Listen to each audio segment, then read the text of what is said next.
Father Ted, we are live again. This is Tim Peck. We're here on Project Next Media, where we are trying to bring people together, show what love can be instead of separation, instead of division here in the U.S. We're struggling with a lot of that right now, and today we're going to talk about what to many could be a divisive issue, to some can be more of an issue of unity and love. So the Catholic Church has played a large role in the community and in the conversation of what it is to be LGBTQ.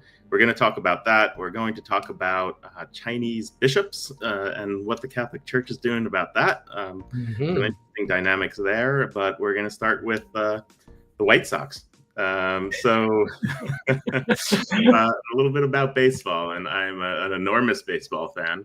And this weekend, White Sox Stadium was filled with Catholics supporting their hometown Pope Leo. So, Father Ted, you want to just give people who haven't seen the show, because I do think we'll probably get a crowd that we don't normally see, simply through the title of this, a little introduction of who you are, and then let's jump into baseball, I guess. Just let me ask you, are you still a Mets fan? I am a Mets fan. I follow the Reds. Yes, and I've always been a Mets fan. Been, true to myself. They were the best team in baseball. Right now, they're a half game back from the Tigers as the best team in baseball, but they're the best team in the National League. And yeah, they've been a big part of my life. I'm trying to make them a big part of my son's life too, who's 2. And this weekend, when we went to go watch them for Father's Day, he said, "Can we watch the Trucks video instead of the Mets?" So that was an interesting bit for me. Yeah. Well, I think Pope Leo hit a home run when he spoke to the people in the stadium, the White Sox Stadium in Chicago this weekend. Yeah. Well, introduce yourself, Father Ted, and Uncle Ted, both. For those who don't know, Father Ted is my uncle as well. So I am the proud uncle of Dr. Tim. I was present when he was born, actually, many years ago, and I'm marrying his brother and priest, and presently at the University of Dayton, serving in campus ministry, retired, but helping out in ministry in all kinds of ways. I've been involved in a lot of work, especially for lay groups, developing lay groups. We Marianists have lay groups all around the world, and also have been involved in teaching and and especially in dealing with social justice. So. Yeah, social justice, liberation theology, a little bit there. Traveling the world and working with communities all over, including inner city Cleveland, including beautiful areas in southern Jersey, including Haiti, including Africa. You've been everywhere. So yeah, so let's talk about Pope Leo speaking to people in White Sox Stadium. Sure. So the people in Chicago wanted to celebrate that one of their own has become the Pope. So they arranged this meeting at the stadium and invited him to come and join in a Zoom talk. So I'm going to read something that he said in that talk. He said, we have to look beyond our own, if you will, egotistical ways. We have to look for ways of coming together and promoting messages of hope. St. Augustine says to us that if we want a world to be better a place, we have to begin with ourselves. We have to begin with our own lives, our own hearts. So basically, he comes from the Augustinians, which is a religious order based on St. Augustine from the 400s. And St. Augustine's main message was that God is a God of love and constantly loving us. And we have to recognize that. And then the message he gave, especially on last Saturday, was we are called to be conscious of that and witness to it, live it out and act, share, come together.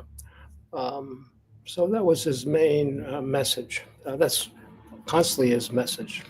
Well, I think that feeds well into what you did last weekend, which is preside over a conference of sorts hosted by the Marius in Chicago for and with LGBT community. So tell me how that even happens, how you found yourself doing that. Who invited you?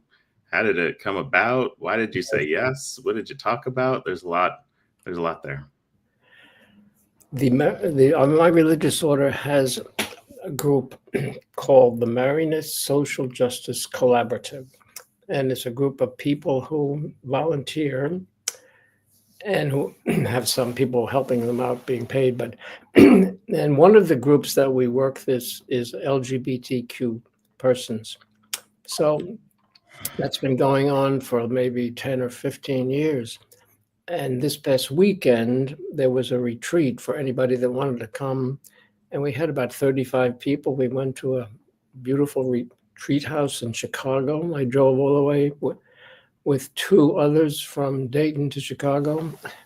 And the purpose of the retreat is to help anybody that's LGBTQ, whether transsexual or bisexual or gay or any other sexual related situation. And to tell you the truth, the best part of it was we grouped in small groups. And so I was in a group of about 6 people, and we met about 4 times. And each person shared their experience with either ministering with LGBTQ persons or their own experience of their own sexuality. And in my group, there was someone who comes from the University of Notre Dame. I know him very well. And he works at Notre Dame University with the LGBTQ persons there. And he also works with a group of guys at Notre Dame to help them understand LGBTQ, I guess heterosexual men. So he had a lot of insight of what's happening. And then also in the group was a transsexual person and a parent of someone who was gay. So how many people was this group? Can you put us in the room? What kind of room were you in doing this? Was it kind of a classroom style? Was it a circle that you're all sitting in? How does this work? No, well, the main group of about 35, we met at times. We had some presentations. That was at a big room, kind of a meeting room. But in the small groups, we went into private rooms and talked. So, and my role was to be the chaplain. So I, at the end of the week, had the Catholic Mass for everybody. So I had to figure out what was said that weekend, what is going on in people, and how do you help them pray, and how do you, this issue has become sort of a question in the United States. There's about 50 groups in the Catholic Church that help with this ministry all around the country. There's one particular Jesuit priest, his name is James Martin, and he's kind of the leader of the movement to help of Catholics. And he's had a number of talks with Pope Francis about this. And Pope Francis will not deviate from the Catholic basic doctrine that basically it's man and woman who create marriage.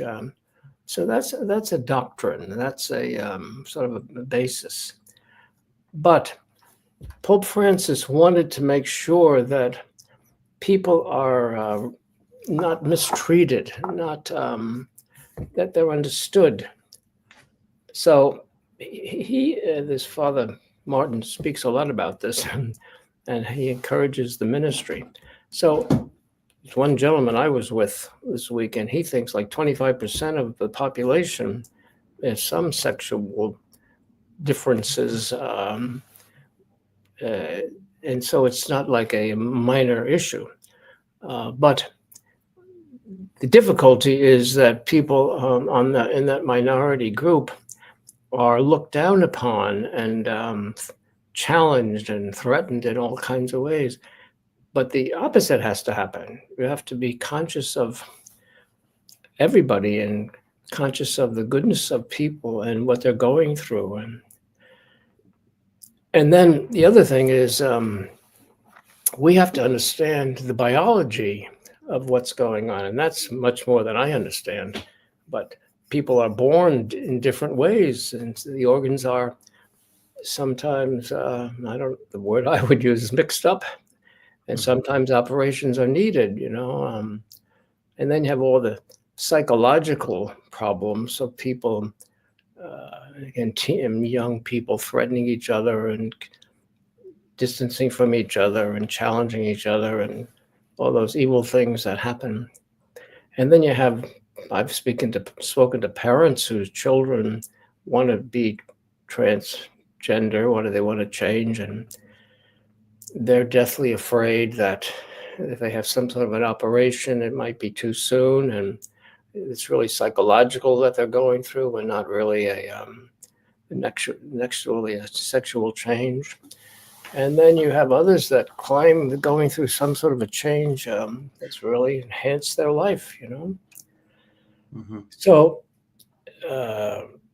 yeah. So I mean, you just hit on a lot there. A lot of opinions are going to be said based on what you said, but you are putting this all in the frame and the context of the people that you speak to and what they're struggling with or what they're celebrating. And so appreciate that kind of otherness to the way that you're talking rather than speaking about your own hard opinions in one way or another, because as we all know, those who watch this, you're a learner and open to what you may know or what you don't know. But you also spoke about something that is doctrine in the church, right? Is more about what the church knows or says it knows, right? Is one thing or the other. And I want to hit on that a second, but I also want to say this weekend, it's Pride Month, and part of why we're talking about this, part of why you were at this conference for Catholics. I myself was at Pride here in Southern Indiana in a town called Madison yesterday, and was in Jeffersonville the weekend before, and the team was in Batesville, just small towns and large towns around the district celebrating. And the mood is always very celebratory, right?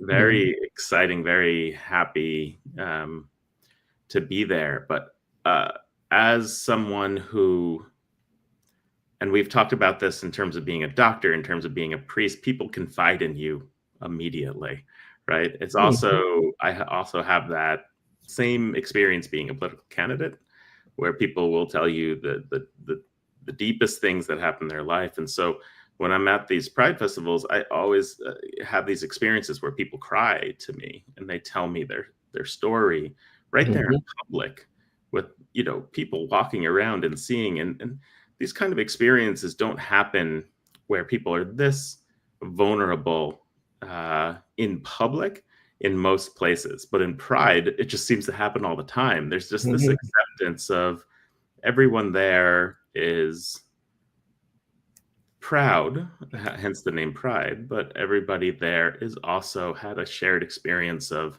feeling on the outside, of feeling persecuted, and just thinking about taking yourself out of the equation and thinking about what the other person is going through.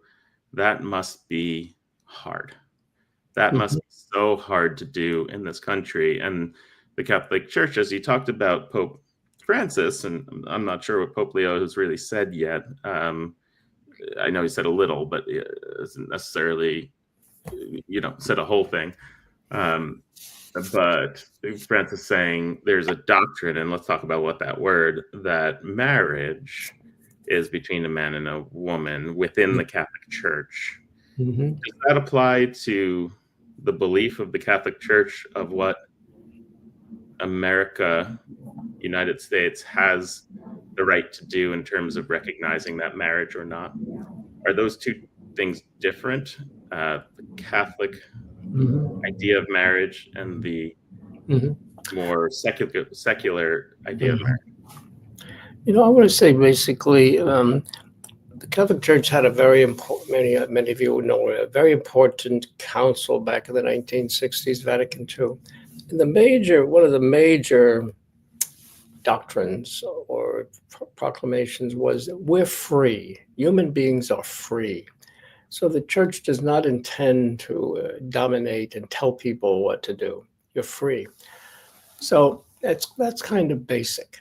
But at the same time, the church upholds what it believes is the correct morality and the correct spirituality of God loving.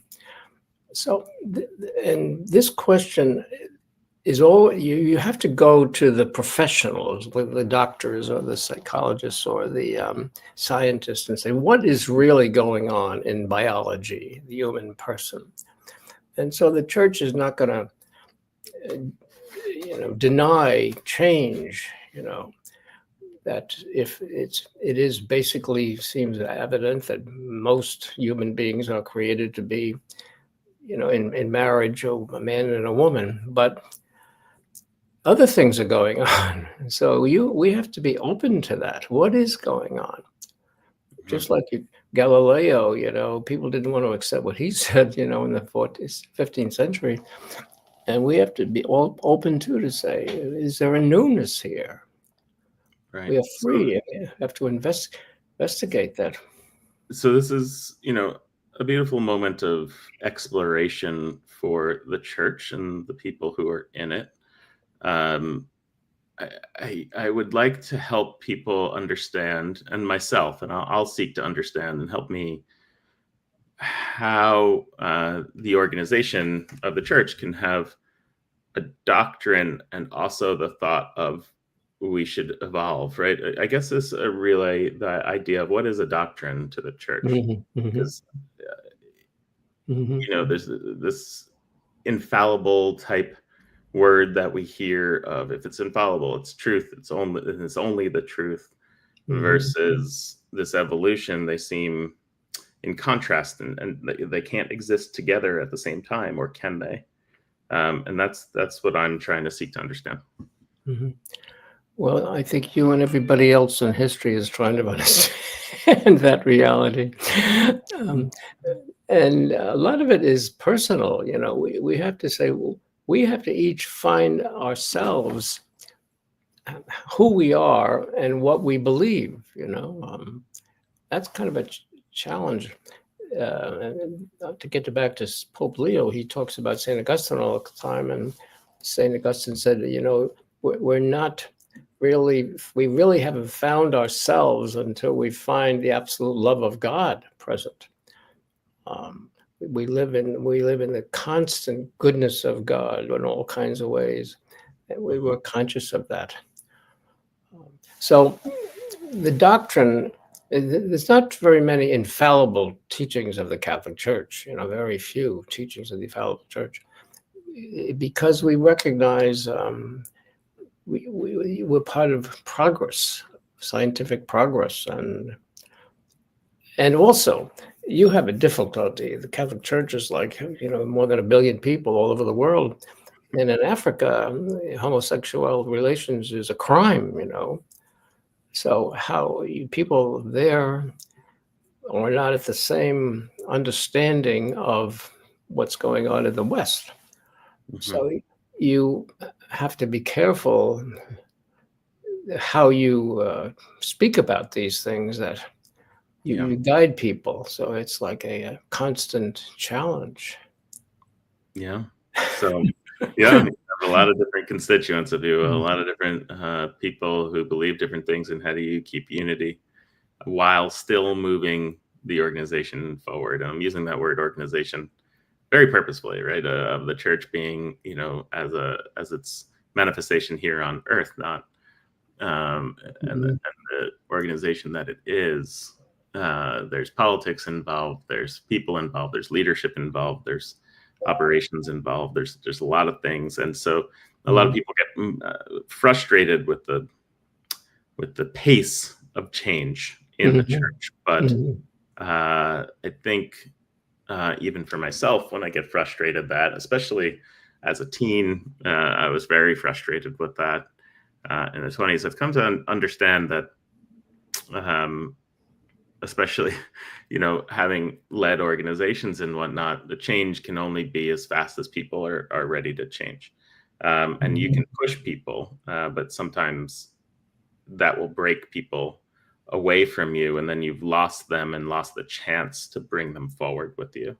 So that is a delicate balance of how hard you push, and at times being okay when people break away, other times not being so okay. So let's get back to this issue, but it kind of talks about, this idea of China being part, and people in China being part of the Catholic Church, and that government being so centralized and dictatorial about what happens in its country.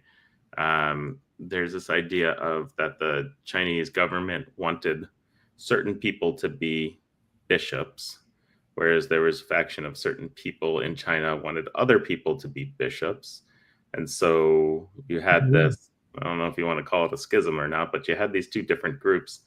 And Pope Leo is trying to unify those two groups. Again, this is really hard stuff to do when you also have, free democracy type governments under your constituency. So can you talk a little bit about that? I know you're not an expert here, but you certainly are exposed to this. So help us understand this issue a little bit. Okay, so we're going from one interesting topic to another. Quite a change in topics. So what I know is that there's about 18 million Catholics in China, and there's two churches. One is the church that's open and the underground church. And I know that there, for example, are Jesuits in China who are underground working. And it's strong. That underground church is strong. So when Francis and the church wanted to be able to appoint the bishops for both churches, because the church didn't want the government appointing the above ground bishops, and then only the church appointing the underground bishops. So Francis tried to do negotiating with the government. Pope Francis, in about some years ago, maybe 5 or 6 years ago, he made this agreement with them, and they agreed to it that the government, I think, and I don't know the details, but the government would propose certain bishops, but then he would have to approve them. But what happened was when Pope Francis died, the government went ahead and had a bishop appointed somehow against the agreement. So Francis, the new pope, had to come in right away and say he's going to continue that process. Now, I have a very good friend, a student that graduated from the University of Dayton, and he's Chinese, brilliant person studying in the United States. He's from a Catholic family that is extremely devoted Catholic family. I mean, he's the only child, and they work with the marriage encounter movement, and they are openly doing this, and they bring people together and teach them, help them see what marriage is, and they actually give conferences. They live in a city which is sort of open to the church functioning, and the church isn't interfered with, basically because the government wants to have good families, by the way. So, and you're saying that the Catholic the Chinese government Yes, the Chinese government permits where that. they dovetail an interest is around making sure that the population booms, because there's a Right. reverse in that happening right now. We're losing Yeah. the amount of children being born. Okay.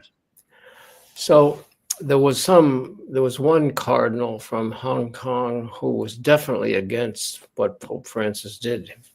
He didn't want that to happen at all. But Francis kept trying to find, how do you negotiate with a government like that to get some inroads into it? So that's as much as I know right now. And I think hopefully he was really trying to continue that process. So yeah. So no, that's a good intro to what's happening there, because I'm sure there'll be news and change happening there that we should probably follow as we move along. I know similar issues have happened with the Dalai Lama, actually, and where China wants to be the one to appoint and pick which child will become the Dalai Lama, whereas the Tibetan community wants, obviously, to go along with their customs and traditions on how to find that person and the reality of that person. So, the church seems to be going through similar pieces. I think it's less known because of just the amount of people in China who are Catholic versus followings of the teaching of the Dalai Lama. So it's an super interesting, even political issue. And again, it gets back to this idea of there are so many people within the Catholic Church around the world living under different rules, different laws, including us here in America. And how does the church give respect to individual countries' laws while also maintaining its own views and own teachings? So super interesting place. You want to say something first about that? Go ahead.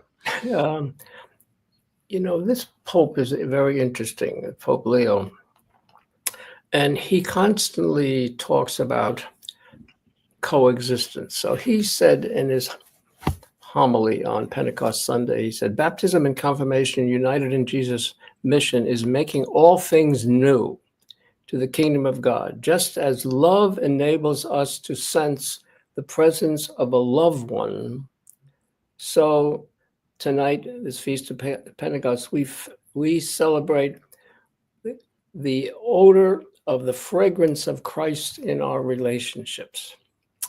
This is a mystery. It amazes us, and it leads us to reflect, the Pope said. The concept of being united demands that we each recognize our own poverty and our own riches, that we feel part of a greater whole, apart from which everything withers, even the most original and unique of charisms.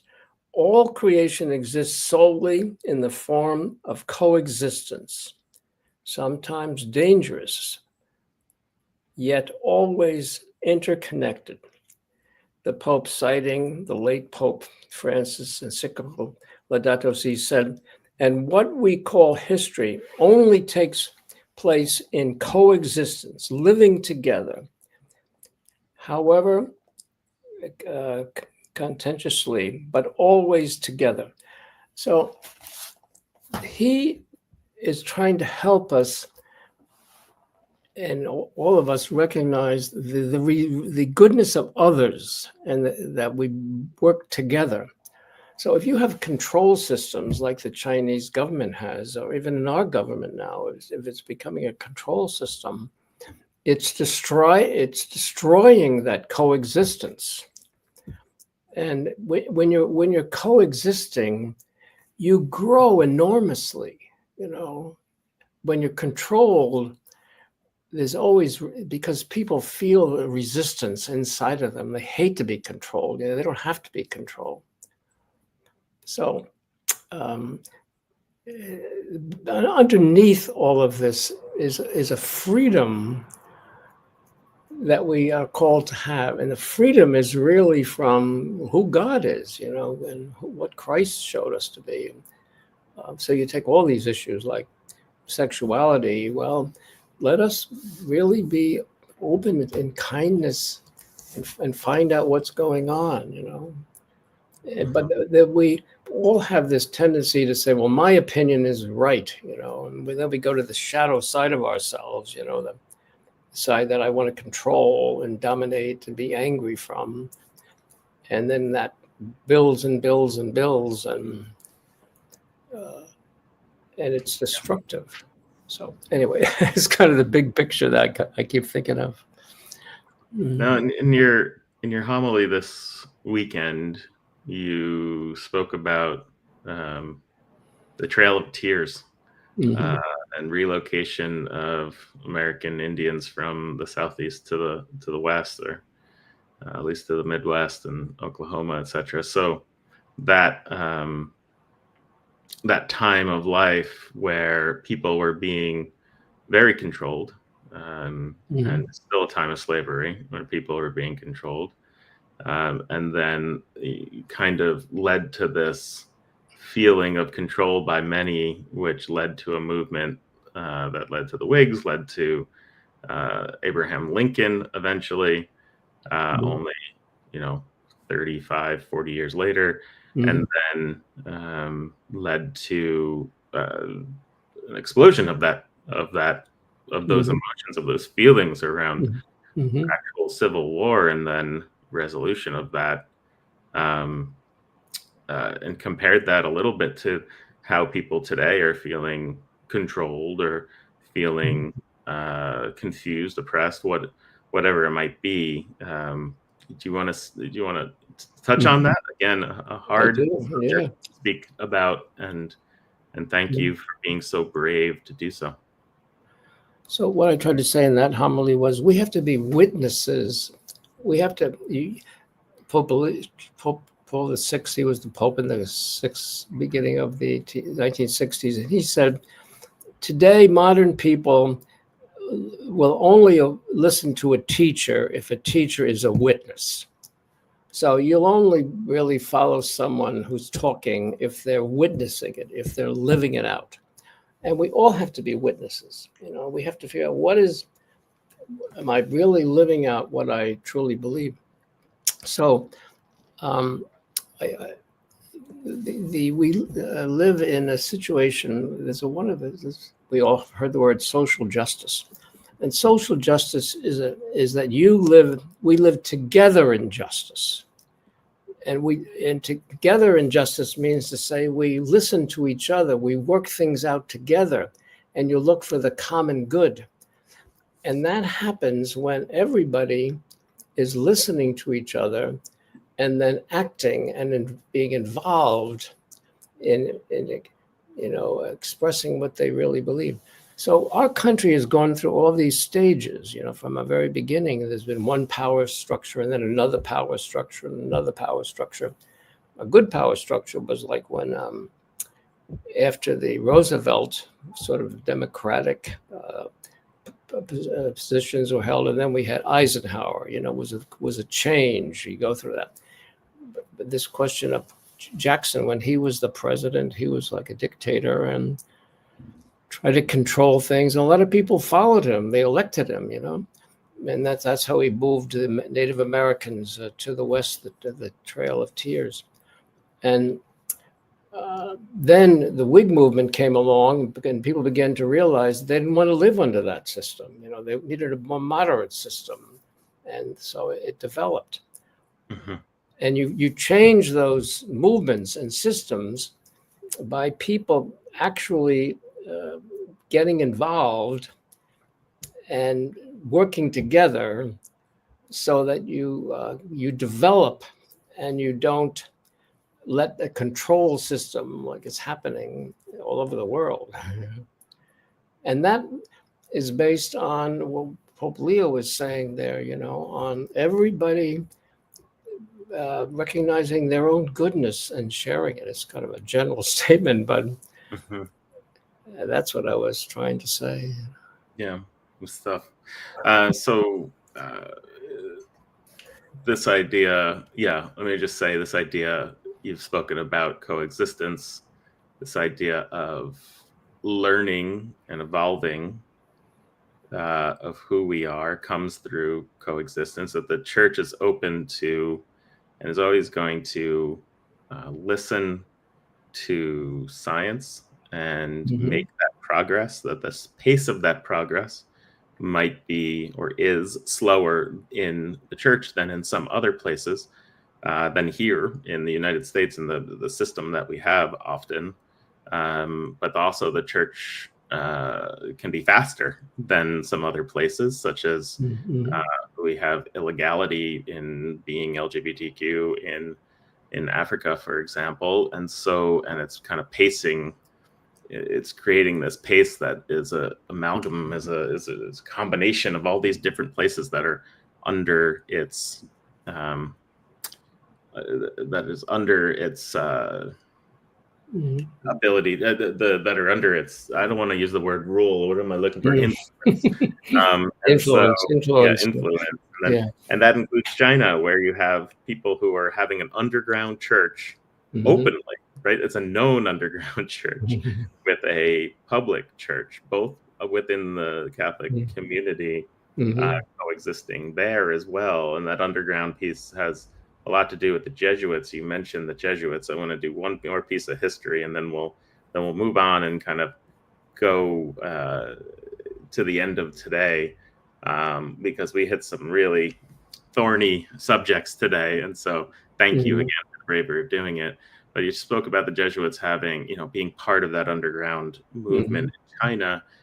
In fact, the Jesuits, were the first to sit on the court in China, right, and be there with Hmm. the emperor, Hmm. um, and practice that coexistence. They are part of this movement within Hmm. the church to help evolve it at almost all times. Can you speak to who the Jesuits are and why that's important, or historically? Well, they have certain Jesuits in China that are formed to be present in the church in China. So I can't say I know an awful lot about it, but um, and how that operates, I don't know. But um, and there's probably all kinds of Christian movements in China that are like a order like the Jesuits operating. Yeah. Um, Yeah. But so. yeah, I'm just getting at the fact they as an organization, we can learn more about and talk more about them in Hmm. future bits, future shows that we do. We've talked about you being a Marianist, Augustinians, Hmm. popes coming from different orders and coming from different, what those orders are, how Hmm. they are based off of slightly different teachings or missions within them.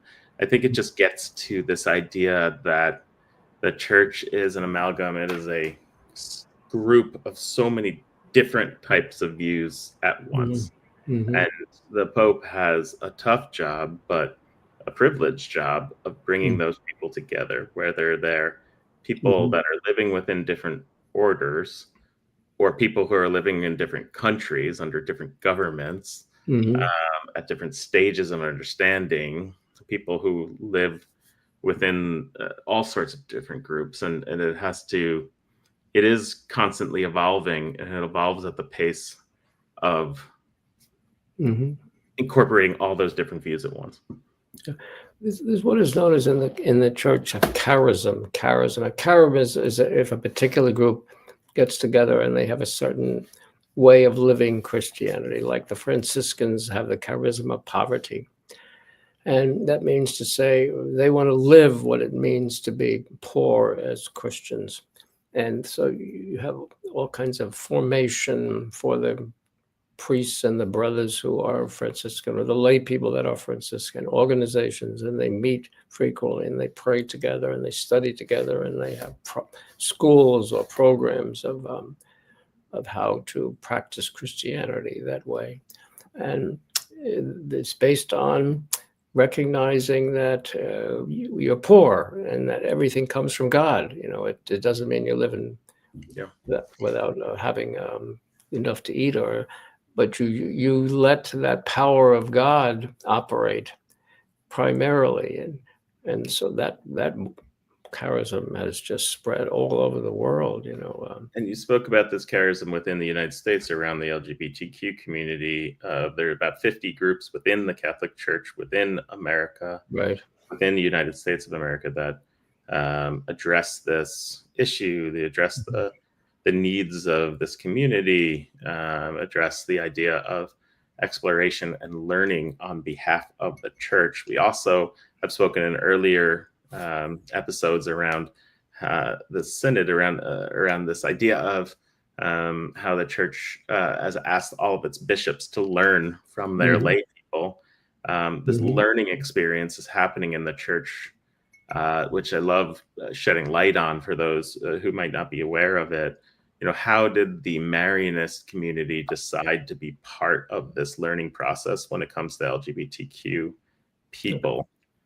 So the Marianist charism is a charism based on Mary, the Blessed Mother, but also on community. So we realize that you only will develop growth if you work together in a community. You have to have people working with. So the Marianist brothers and priests live together, the sisters live together, the lay communities work together, and that started from the French Revolution. After the French Revolution, the church was decimated in France, and the founder of the Marianist community, Chaminade, didn't want to go to a parish, the old sort of the traditional way of being. He wanted to start communities. So he did. He went and got young people, young adults, and brought them together. And they developed in the communities of older people and younger people and women. And then that grew into various communities. And then they started each to develop schools. That was the first method they developed. Well, today, we're trying to help communities that would help the LGBTQ people, or to help the environment, or to help the question of helping the immigrants. We have a committee for that. So, it takes people, it takes a group together to come and find how you do this together. Mm-hmm. So that's really the Marianist charism.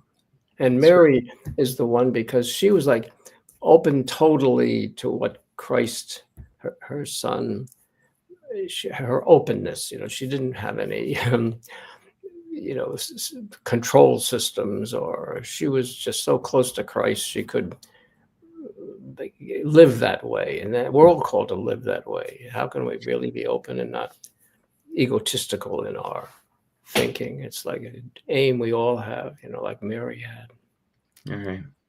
Well, we hit on a lot of things today, Uncle Ted. Let's move on for today. We'll get back together again next week. But I do want to leave us on this idea of coexistence, and as my position here in Indiana as a political candidate, in many ways, just is about coexistence, right? Is about trying to represent everybody and trying to understand what everybody's views are, and how do you bring those forward in order to give justice for all. So this idea of coexistence and learning through how the church is dealing with it is an important lesson. So thank you for it. Thank you for educating us, and thank you for being educated.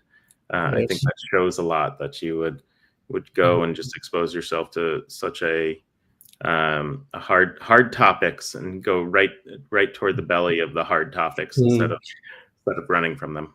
Yeah, but I can't, but I so profoundly believe that what you're doing is like what we all have to do, no matter what political party we're in. We really have to find out how we live with each other well and get to know each other. Keep it up, Dr. Tim. All right. Well, thank you so much. We'll see you next week. Thank you to everyone who watches this. It's incredibly important to explore these communities, to explore these ideas with openness, and be in a place where we don't always think we're right, and wait for a place for us to say what we think, but to step back and listen. So have a great week. Thank you, everybody. All right. Blessings. Keep having fun and all.